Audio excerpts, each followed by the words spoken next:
Oke, selamat siang teman-teman semua. Hari ini kita dari Community Development Binus Malang mengagendakan kegiatan podcast kita yang pertama, dan hari ini kita kedatangan tamu yang spesial karena di sini kita kehadiran Pak Heru, eh, Pak Heru Nur Wahyudin ya, sebagai salah satu komunitas binaan kita di Binus Malang yang sudah bergabung sejak tahun 2021. Kita ucapkan selamat datang dulu. Selamat datang Pak Heru, Pak selamat Heru, siang. selamat Akhirnya kita ketemu datang. lagi di Binus Malang Pak Heru. Ya, eh, Pak Heru, kita akan banyak sekali bercerita atau mungkin lebih tepatnya ngobrol-ngobrol dengan Pak Heru berkaitan dengan aktivitas perkembangan UMKM yang sudah dibina oleh Pak Heru secara umum seperti itu. Dan nantinya di sini saya Pandu Median Pratama dari Community Development Binus Malang, dan ada teman saya. Ya, saya Audio Valentino dari BC Binus Malang. Ya, jadi kita nanti akan berbincang-bincang dengan Pak Heru Nurwahyudin. Oke. Pak Heru, wah ini akhirnya kita ketemu lagi. Nah, ini bawa beberapa produk dari punya Pak Heru sendiri ya? Bukan. Oh, bukan. Iya, kan itu punya saya. Oh ya, oke. Ada apa aja Pak Heru di situ?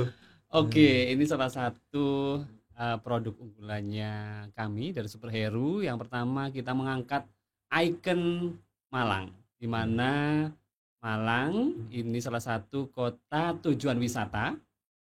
Nah, setiap wisatawan yang datang ke Kota Malang itu mereka mesti kulineran. Nah, salah satunya Ya mereka ya ya. biasanya pengen bakso. Bakso, betul betul Ya, betul betul ya. kan? Datang ke Malang pengen makan bakso. Ya.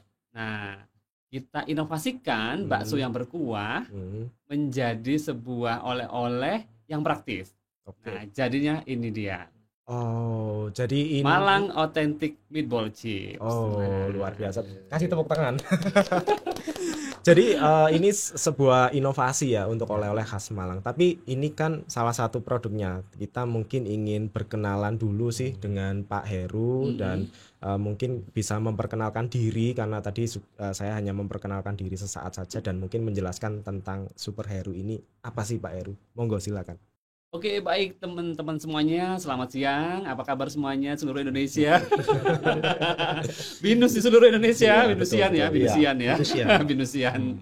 Nah, perkenalkan saya Heru Nur Wahyudin, founder dari Super Heru Snack Factory dan brand kami Super Heru. Nah, Super Heru ini apa sih? Ya, Super Heru sendiri waktu itu kita lahir di tahun 2014. Hmm. Jadi 2014 ceritanya saya itu mendadak resign dari Hmm. pekerjaan saya. Hmm. Nah, saya malam tahun baru bercita-cita pengennya nanti setelah tahun baru Hmm. pengen memiliki kehidupan yang baru. Oh, jadi ada Nah, resolusi sebetulnya di situ. resolusi Resolusi di tahun malam baru tahun baru. yang menjadi kenyataan pada akhirnya gitu. Sebetulnya menjadi kenyataannya saya juga waktu itu nggak ngerti Oh, akan lahir superhero karena baik. apa ya? Saya mendadak resign tapi besoknya itu nggak ngerti mau Hmm, ngapain. hmm, oke. hmm, Nggak ada informasi kalau mau hmm, jadi pengusaha, menjadi pebisnis hmm, itu harus mulainya dari mana hmm, dulu. hmm, hmm, Nah, karena zaman itu belum ada seperti sekarang hmm. kan, banyak media sosial, kita Ya, bisa cari hmm, googling gitu kan. hmm, Waktu itu kan ah, adanya cuma BBM. hmm. Adanya BBM. Ah, Nah, oke. Nah, jadi kan dari tahun 2014 mm, sampai dengan tahun 2024 ini sudah merintis usaha dan sudah semakin berkembang. Tantangannya apa sih Pak Heru dari 2014 sampai 2024 ini gitu? Mungkin sedikit banyak mungkin diceritakan gitu di awal. iya, ternyata eh, teman-teman ini pengalaman yang mungkin menjadi apa ya, gambaran bagi teman-teman yang mungkin nantinya memilih karir sebagai seorang pebisnis, Hmm. wirausahawan. Saya sendiri waktu itu memulainya karena mengikuti sebuah pelatihan. Jadi tadi ceritanya karena nggak ngerti, Hmm. tiba-tiba resign, Hmm. kemudian sebulan nggak ngerti mau ngapain, 2 bulan mulai keuangan menipis. Oh, gitu. Nah, jadi mulai berpikir, ini harus cepat gerak nih, harus ngapain. Kemudian saya cari informasi kalau pengen buka usaha itu kemana informasinya. Akhirnya ada yang ngasih saran ke namanya BLK. Nah, saya cari ke sana, kemudian bertanya, ternyata memang ada pendaftaran sebuah pelatihan. Nah, di sanalah saya titik baliknya. Titik balik Superhero itu awalnya ikut pelatihan, dan kemudian di sana kita di awal itu membuat kelompok, jadi usaha bersama. Namun tidak semudah yang dibayangkan, bahwa ternyata usaha bersama itu tidak mudah ya. Satu orang pinginnya A, pilih B, pilih C. Nah, tantangannya cukup besar karena kami berlatihnya di sana di pengolahan hasil pertanian yang tiap hari itu adalah membuat keripik, membuat roti, membuat olahan-olahan pangan. Jadi mindsetnya itu mindset ke produksi, ke produk. Nah, kalau semuanya berproduksi, terus yang masarin siapa? Itulah tantangan kami di awal. Tantangannya di awal itu. Kalau produksi semuanya menumpuk produk, kemudian hanya di display, nggak keluar, nah nggak cepat jadi uang. Nah, itulah saya waktu itu mengambil langkah bahwa ini harus ada yang menjadi tim marketing. Nah, akhirnya kita berunding dari semuanya, tetap semuanya karena fokusnya di produksi. Akhirnya saya mengambil keberanian untuk mengambil bahwa ya sudah, kalau gitu saya yang berjualan, saya yang menawarkan produk ini keluar, saya jadi tim marketing. Nah, jadi kepepet sih waktu itu karena saya sebetulnya introvert, ya sukanya di ruangan, tapi karena ini harus cepat jadi uang, akhirnya saya beranikan diri untuk lari keluar, memperkenalkan produk ini ke masyarakat. Jadi memang waktu itu harus keliling, kemudian ke kantor-kantor untuk nawarin, ke kantornya temen, kemudian ya kayak emak bakulan gitu. Saya ingat nenteng-nenteng kresek hasil produksi keripik pisang waktu itu di BLK. Saya keliling-keliling masuk dari kantor ke kantor. Jadi bersaingnya sama yang emak-emak bawa anting. Jadi seperti itu yang saya lakukan di awal. Jadi kan diawali dari resign, lalu setelah itu mencoba untuk melakukan hal yang baru gitu. Dan tidak malu dengan menenteng kresek seperti itu, Pak Heru. Nah, tapi dari strategi Pak Heru di awal-awal seperti itu, pada awalnya ini enggak banyak yang merasa menolak dengan cara Pak Heru jualan seperti itu kah? Iya. Tentunya ternyata tantangan berikutnya adalah ketika saya sudah ke tempat A, tempat B, tempat C, mentok di jalan tuh bingung mau ngapain lagi dan kemana lagi. Ini harus berjualan. Dan ya sebetulnya rasa malu itu ada. Dulu pernah bekerja di 13 perusahaan ganti-ganti, berdasi, mentereng, tapi kemudian harus melakukan ini. Dan itulah yang saya pelajari. Kemudian ketika saya menimba ilmu lagi di bidang manajemen pemasaran di tempat lain ya, ternyata modal utama kalau kita mau menjadi pebisnis adalah mental. Tapi Pak Heru bukan mahasiswa wirausaha ya, bukan mahasiswa bisnis, bukan ya? Saya lulusan dari ekonomi. Lulusan ekonomi. Akuntansi. Jadi saya cenderung di depan layar yang hitungan angka. Ini kemudian berbalik jadi. Oke, Pak Heru, tadi ceritanya mulai perjalanan hidup luar biasa ya, menjadi inspirasi. Tapi Pak Heru, kalau misalkan kita tarik ke anak-anak zaman sekarang ini Pak, yang mana itu juga menjadi konsumen mungkin ya bagi produknya Pak Heru. Berdasarkan data-data ataupun pengalaman kami sebagai tenaga pengajar ketemu dengan anak-anak, ada satu poin yang menjadi konsentrasi dan juga kayak gatel gitu loh di kami selaku tenaga pengajar. Anak-anak zaman sekarang itu kok takut gagal gitu loh Pak Heru. Tadi kalau mau dikorelasikan dengan apa yang Pak Heru sampaikan itu tadi adalah mental. Nah itu bagaimana Pak Heru kira-kira berdasar perjalanan hidup itu tadi, mengatasi ketakutan, takut gagal itu gimana memulainya Pak Heru? Baik, bener banget Mas. Karena itu juga saya sendiri mengalami sebetulnya ya. Ya. Ketika mau memulai itu pasti ada ketakutan. Ini nanti kalau gagal, kemudian nggak berhasil, kita sudah keluar modal, keluar uang, kemudian nanti kalau nggak balik modal, gimana? Ada ketakutan. Kemudian nanti setelah bisa berproduksi, bingung juga. Iya. Nanti masarnya kemana? Kalau nggak laku, nah nggak balik modal lagi. Itu menjadi apa ya, ketakutan tersendiri. Nah, jadi memang bahwa modal untuk menjadi pengusaha itu yang pertama adalah mental siap gagal. Jadi tidak hanya melulu mental, tapi mental seperti apa? Mental yang pertama disiapkan adalah teman-teman Binusian adalah mental siap gagal. Loh, kenapa kok mental siap gagal, kok bukan mental siap sukses? Iya. Padahal kan pengennya jadi pebisnis itu kan Pasti. pengen sukses ya. Bener banget. Tapi ini kenapa mental siap gagal? Kenapa kira-kira? Kenapa nih kira-kira teman-teman kok mental siap gagal ya? Ya padahal biasanya jadi pengusaha pingin untuk sukses. Sukses. Tapi kok ini malah mental untuk siap gagal gagal. gitu ya Pak Heru ya. Baik, ternyata ilustrasinya seperti ini teman-teman. Coba kita lihat apakah semua orang sukses di dunia ini, apakah mereka pernah mengalami kegagalan? Ya pasti. Nah, pasti semua jawabannya pasti ya.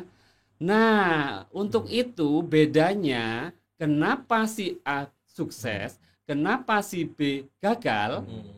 Bedanya adalah ketika si A mengalami gagal, dia lanjut terus, akhirnya sukses. Tapi si B gagal, dia berhenti. Betul. Intinya di sana ternyata ya. Menarik ya. Karena semua orang sukses sekarang di dunia manapun pasti pernah gagal. Oke. Berarti memang harus terus, nggak boleh putus asa. Bener untuk terus banget. mencoba. Betul. Tapi itu Pak Heru, keberanian untuk terus mencoba itu juga ternyata kita alami di anak-anak muda sekarang itu nggak berani ngambil resiko Pak. Nah keberaniannya itu kurang banget kalau dibandingkan kita ya yang mungkin generasi yang itu. Kira-kira untuk membangkitkan keberanian untuk mengambil resiko atau untuk terus berjuang dan nggak berhenti itu gimana caranya Pak Heru? Oke. Kembali lagi gimana supaya kita berani mengambil resiko ya. Kalau kita dengar juga kenapa generasi sekarang itu dinamakan generasi apa? Strawberry. Ya. Betul. Strawberry, kenapa orang dulu begitu tough gitu ya. Benar.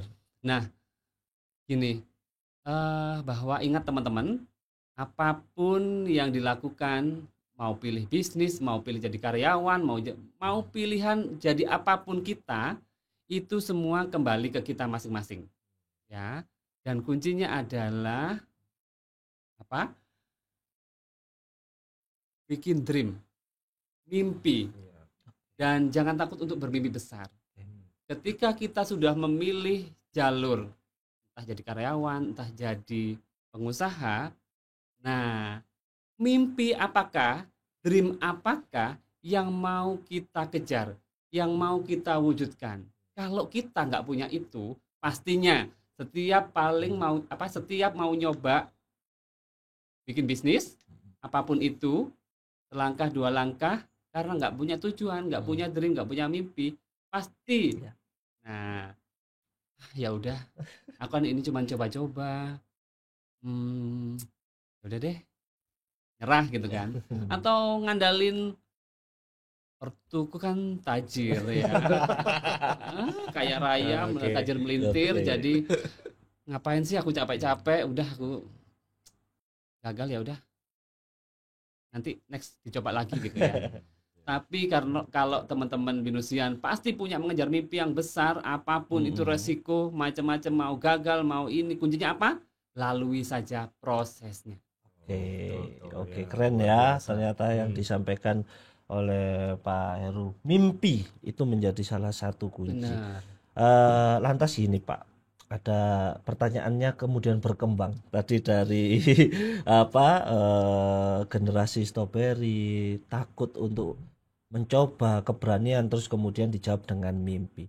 Latihannya gimana Pak biar punya mimpi kayak Pak Heru itu gimana? Biar pede sama mimpinya, itu latihannya atau tipsnya supaya dia bisa mengembangkan keterampilan sebagai entrepreneur sejak dini gitu Pak. Gimana Pak tipsnya? Tipsnya adalah tergantung dari dosen-dosennya. Bagaimana Bapak Ibu dosen mengarahkan mimpi mahasiswanya? Tapi kalau dari perjalanan Pak Heru sendiri terkait dari pertanyaan Pak Dino tadi, apa sih langkah-langkah yang paling strategis itu untuk menghadapi mewujudkan mimpi besar itu loh Pak Heru?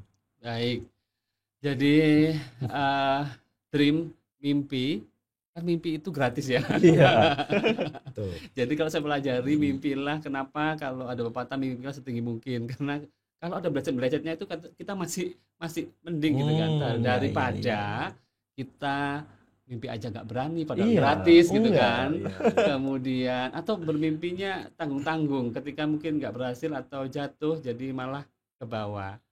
Nah, itu semua dari kita sendiri yang tahu, dan passion kita di mana, apa yang mau kita kejar, dan kita di dunia ini pasti dihadirkan sama Yang Maha Kuasa, itu pasti ada tujuannya. Nah, itulah yang kita sendiri yang bisa menemukan. Oke. Jadi kalau kita ngomongin mimpi, Makarena terus keripik bakso ini adalah buah dari mimpinya Pak Heru ya.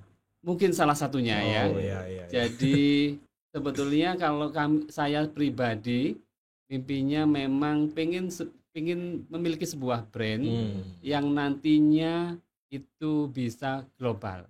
Dan saya nggak fokus hanya di dunia food misalkan. Setelah besar pengennya superhero ini ada di mana-mana, bisa di-franchise-kan dan bisa menyerap banyak tenaga kerja di mana-mana. Oke. Jadi produk-produk dari superhero ini sudah kemana saja sih Pak Heru? Sudah kemana saja, sekarang sudah ke Binus tentunya. Iya, jadi merintis itu kami awalnya adalah keripik pisang, tapi kenapa setelah beberapa tahun kok pindah jadi Makarena ini adalah makaroni, kemudian bakso, keripik bakso ada seblak. Nah ternyata dari hasil riset penjualan tertinggi karena kebanyakan fans kita adalah anak muda. Jadi yang mereka mau itu yang serba pedas-pedas. Akhirnya kita diarahkan oleh seseorang untuk bagaimana berani membranding. Nah itu tentunya juga teman-teman nanti ketika bikin bisnis itu juga harus memikirkan sebuah brand dan bagaimana membranding usahanya. Nah akhirnya supaya orang ingat identik superhero itu apa. Nah maka buatlah icon bahwa superhero adalah makaroni. Tapi selain dijual secara offline gitu, tapi superhero punya Shopee atau Tokopedia gitu Pak Heru? Iya ada. Jadi memang sekarang dunianya sudah banyak berubah. Kalau dulu memang mengawali 2014 belum ada Shopee dan kawan-kawannya. Jadi waktu itu saya masuknya ke koperasi, ke toko oleh-oleh gitu ya. Namun kemudian setelah 2016 ya, ada WA, kemudian ada Shopee. Nah itu kita mulai belajar. Nah semakin kesini ketika mungkin pandemi, itulah momen ketika dunia offline terjun payung. Disitulah kita ambil hikmah bahwa kita memang harus banyak belajar di online marketing. Jadi kita kejar di sana. Pak Heru kan sudah 2021 masuk di komunitas binaan Binus Malang gitu. Mungkin apakah sedikit banyak pelatihan yang diberikan Binus Malang ini memberikan pengaruh positif untuk superhero mungkin? Ya tentunya saya kali ini benar-benar pengen banyak berterima kasih kepada teman juga yang merekomendasikan saya untuk bisa akhirnya join di sebuah universitas yang tentunya ini di masyarakat universitas yang keren banget ya. Binus gitu loh gitu ya. Coba coba waktu itu saya bisa masuk sini juga gitu ya. Nah, terima kasih yang sebesar-besarnya karena apa? Di sini teman-teman UMKM tentunya termasuk saya benar-benar memperoleh ilmu yang gimana ya? Kalau zaman sekarang bilangnya daging gitu ya. Dan update ya. Kalau di BINUS tentunya kita juga suka karena apa? Yang ngajar itu dosennya muda-muda semua. Jadi semangat, kemudian ilmunya itu memang benar-benar yang diberikan ke kami ilmu yang terkini. Nah, itulah yang kami butuhkan, sedangkan UMKM ini memang untuk mengejar ke arah-arah yang kekinian, ke teknologi itu masih sangat kurang. Dan itu terjawab di sini. Terima kasih BINUS. Wah, luar biasa. Tepuk tangan buat BINUS.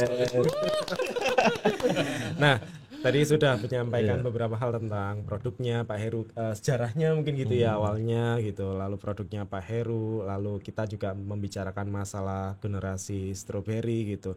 Mungkin apa ya, satu yang terakhir gitu, nasihat penting lah untuk teman-teman binusian terutama yang mana ini mereka rata-rata adalah generasi stroberi gitu. Mungkin ada nasihat penting bagaimana nantinya kalau mereka ini menjadi wirausaha atau menjadi pelaku UMKM atau sedang berjuang untuk mengembangkan itu semua. Mungkin Pak Heru ada yang ingin disampaikan kepada teman-teman binusian gitu. Aduh, apa ya? Mungkin Pak Dio bisa mewakili. Saya udah sering, Pak. Ya, benar. Aduh, apa ya teman-teman ya?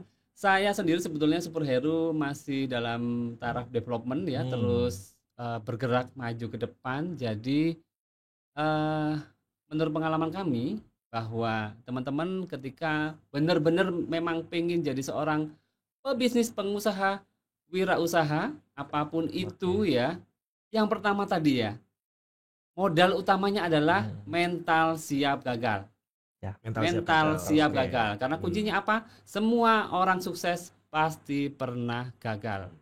Yang kedua adalah sebagus apapun ide bisnisnya teman-teman, tapi kalau nggak segera dimulai, mungkin akan.